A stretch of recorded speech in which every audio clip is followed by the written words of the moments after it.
kalau semua founder-founder perusahaan ini sekarang Pada saat itu pada saat itu memasukkan uang sekolahnya di Bitcoin daripada sekolah dan di-hold aja sampai hari ini, mungkin nilainya itu lebih besar daripada nilai perusahaannya sekarang.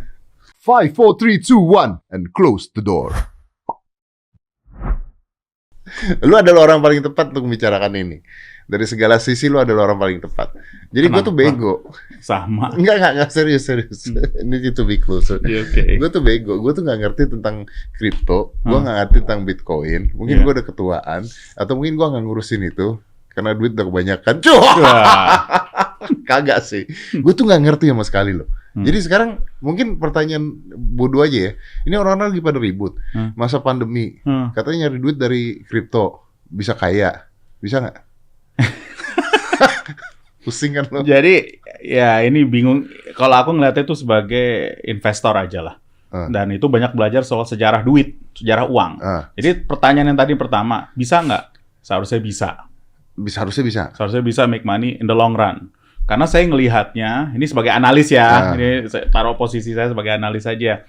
Saya ngelihat ini cryptocurrency ini as a form of fiat money almost. Seperti uang. Nah, jadi simpel banget. Ini adalah tempat menaruh uang di mana dalam 10 tahun dari sekarang nilainya bisa lebih tinggi daripada hari ini. Contohnya mirip kayak emas. Contohnya mungkin mirip seperti aset. Perbedaannya sangat simpel tapi kan ini nggak ada barangnya. Barangnya itu mirip seperti uang, makanya kan. Uang itu kan sama juga, uang itu apa? Yang ada. Anda hanya melihat kertasnya aja kan. Ya, betul. Tapi sebenarnya kan value-nya apa? Value-nya uang itu sebenarnya adalah persepsi dari antara kamu sama saya. Iya. Kayak nilai uang lah. Nilai uang, betul. Sebenarnya paling penting kalau misalnya store of value, orang tuh selalu melihat emas. Kan emas kan ada value-nya. Bisa dipegang. Berpuluh-puluhan tahun, ratusan tahun lah. Betul. Cuman kan kalau uang nih bro, kalau uang ini kan akan terpengaruh dalam keadaan negara tertentu, permainan pemerintahnya, semuanya lah, inflasi, deflasi dan sebagainya, gitu kan. Nah si kripto ini mungkin agak berbeda karena dari awal kan supply demand nih. Nah itu dia kan base-nya supply demand. Ya makanya mirip dengan uang. Nah kalau supply demand-nya itu yang harus ditambah supply-nya kalau kripto atau Bitcoin lah. Saya kasih contoh Bitcoin. Kalau Anda ngomong cryptocurrency, yang paling dikenal adalah Bitcoin. Kenapa Bitcoin? Karena supply-nya paling banyak. Tetapi, supply Bitcoin dari awal udah ditetapkan angkanya X. Nggak bisa berubah tuh. Nggak bakal bisa berubah. Tahun 2040 saya baca, udah habis itu supply. Dan gimana cara membuatnya? Membuatnya melalui, yang namanya saya ngasih terms baru ya nih ya. Bitcoin mining namanya. Jadi mining untuk memproduce. Dan itu menggunakan semacam sistem yang desentral. Tambah bingung nggak? Tambah bingung. Gimana? Jadi poinnya sangat simpel. Jadi boleh dibuat lagi? Bisa dibuat terus, tapi jumlahnya tuh cap total. Kalau saya nggak salah angkanya 40 jutaan. Nah kalau udah ada cap total nggak bisa dibuat lagi dong? Nggak bisa dibuat lagi. Makanya tergantung view orang. Orang mau jual apa enggak gitu? Enggak, nilainya makin bertambah. Nilainya makin berharga. Oke. Kurang lebih gitu. Kurang lebih gitu ya. Oke. Berarti tidak bisa ditambah lagi. Iya. Mining juga nggak bisa buat nambah itu kan? Nggak, mining itu hanya proses untuk menambah yang ada sampai mencapai akhir tertentu. Untuk Bitcoin. Cap Bitcoin itu Bitcoin. Yang tertentu. Jadi, nilainya hasilnya segini. Betul. Oke. Nah sekarang gini. Kalau uang kan kita percaya sama pemerintah nih ceritanya. Ada safety-ness-nya. Ya walaupun kadang-kadang kalau misalnya nolnya dicoret ya dicoret aja sih.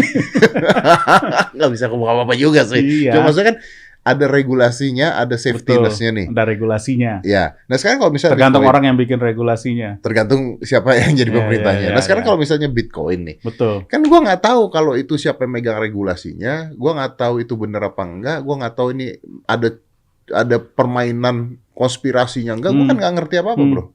Gimana? Betul. Jadi ini menarik banget ya, karena selama 10 tahun terakhir, ada perubahan fundamental dalam hidup kita. Kita udah ngomong teknologi. Terakhir aku menghadap Mas Dedi kan ngomongnya soal bursa soal betul. Bisnis teknologi, perusahaan-perusahaan yang ngubah seperti si cepat. Ya kan? Yang ngubah bisnis logistik di Indonesia.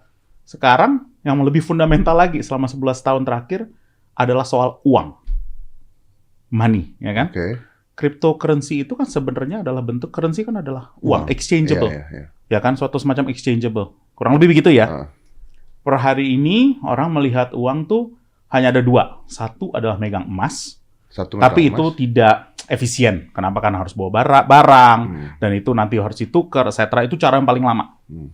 Dulu kalau saya nggak salah, US dollar itu setiap $1 US harus ada backing $1 worth of gold. Betul. Terus dilepas.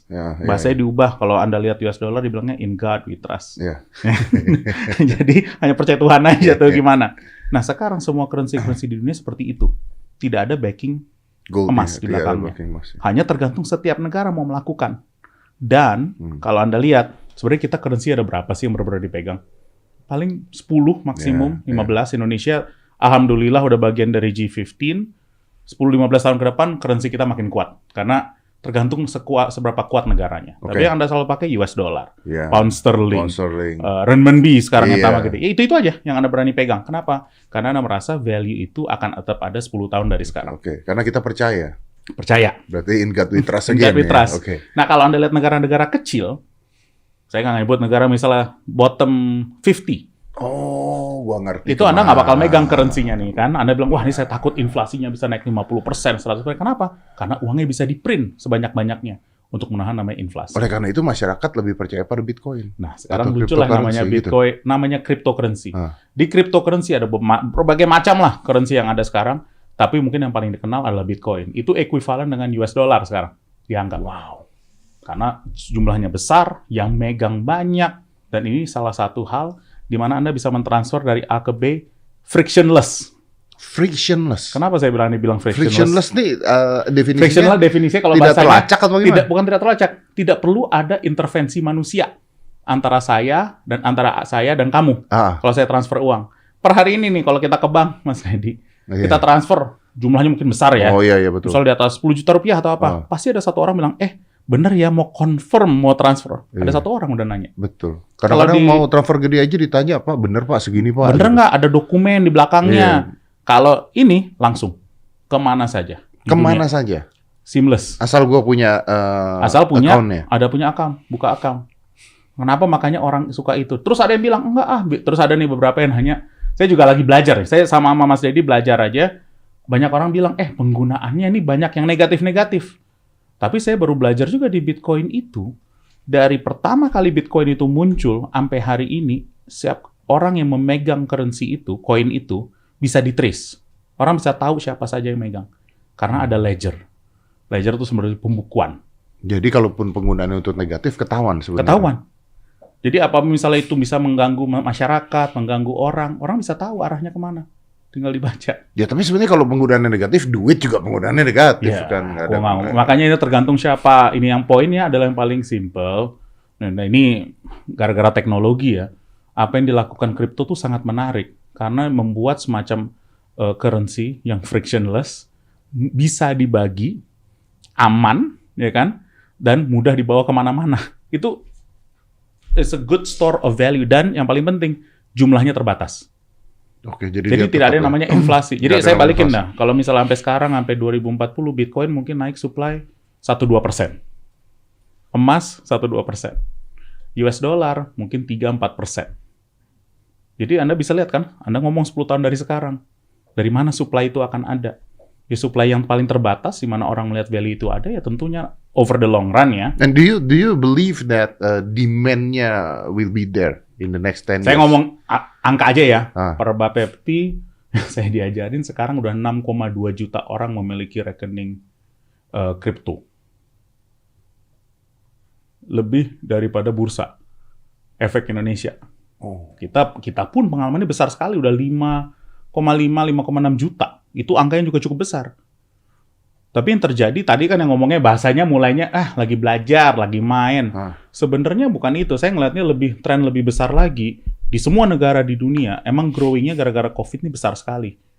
Kenapa? Apalagi di negara-negara yang tadi saya bilang terti bawah. Karena mereka mencari kalau ada apa-apa bagaimana saya bisa memindahkan aset secara frictionless, secara lancar gitu loh. Oke, artinya di sini kan kalau misalnya main saham atau main apa, orang ngomongnya main ya. Harusnya di sini kalau kripto bukan bicara bukan main dong. Bukan. You invest gitu kan. Sama dengan saham juga sih Mas. Saham juga invest. Semua nggak ada yang main-main lah. Uang kita uang kita Tapi kerja maksud gue keras. begini loh, maksud Kita gue kerja begini, keras, apakah loh. mungkin si kripto ini atau Bitcoin atau whatever it is tiba-tiba satu hari meledak dar tiba-tiba. Kalau saham kan bisa terjadi, hancur tiba-tiba dar bisa terjadi. Balik ke underlying loh. Jadi baliknya ya lagi dari sisi demand and supply. Ya, Jadi, seperti currency juga, Mas. Oke, kalau seperti currency dan dia based on demand and supply, berarti kalau ada satu orang bicara seperti kejadian, jadi ngaruh terhadap nilainya dong. Sedikit pengaruh, ada memang mengaruhnya karena besarnya yang dipakai. Dan yang menarik ini memang aset kelas yang masih sangat berkembang. Dan memang sekarang kalau dilihat apa sih kemungkinan kalau risk ya, saya ngomong risknya aja karena tetap aja menurut saya ini masih aset spekulatif menurut saya. Kenapa? Karena belum banyak yang mengerti. Secara garis besar belum banyak yang mengerti lah. Saya pun masih banyak belajar di sini. Bisa dibilang ini spekulatif kenapa? Karena harganya per hari bisa berubah. Beda dengan currency, karena currency tadi yang Mas bilang dikontrol. Kontrol currency dikontrol, jadi harganya tuh bisa sama terus. Jadi kalau Anda ngelihat misalnya US dollar lawan apa, kan harganya biasanya tahulah kurang lebih. Ya. Nah, kalau ini bisa berubahnya 10-15%. Per hari, bisa per jam, ya kan? Karena supply and demand yang betul-betul fluktuatif. Karena memang jangan lupa juga currency-nya juga masih baru 10 tahun. Anda bandingkan dengan rupiah berapa? Dari 1945 mungkin kan. US dollar dari berapa tahun? 1700. Kalau misalnya seperti